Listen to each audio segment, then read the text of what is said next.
มากแท้ๆเนี่ย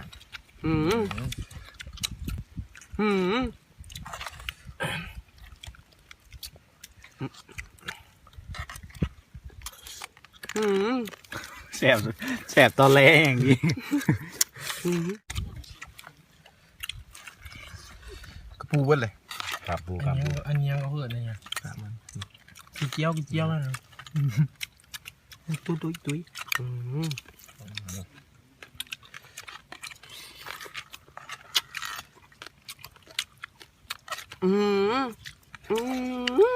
แต่บอกปักหลีนกูขอแบบชำนาญด้วย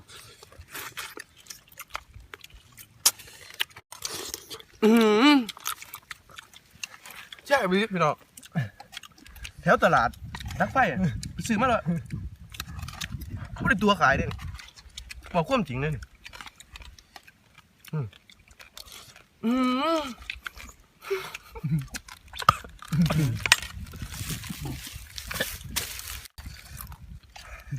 บัวไล่คือเก่าพี่น้อง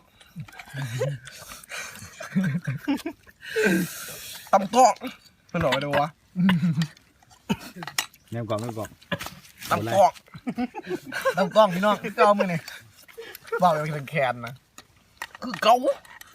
อยู่นะเรื่องนี้เลยมันแล้วเลยเราไม่เบรกแคนเลยใส่น้ำได้ปวดอยู่นะคือเก่าตำกล้องใส่กระปูชำนาญใส่กระปูหน่อยหนึ่งตามให้ตามหน้า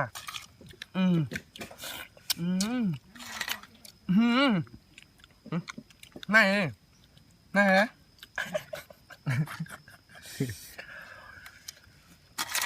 ยั่วจ้า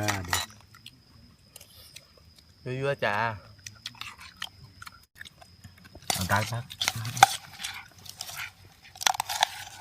กินได้ตัวเลยเบิร์ดโอ้ยแม่งกินเบิร์ดเดือดไหลออกมาแล้ว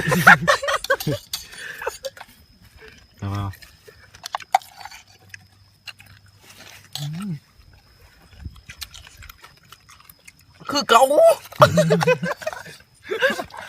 ข้ามน้ำปะเอาข้ามน้ำต่องให้กินโฟกัสมันเหมือนของดีเหมือนกล่องมึงดี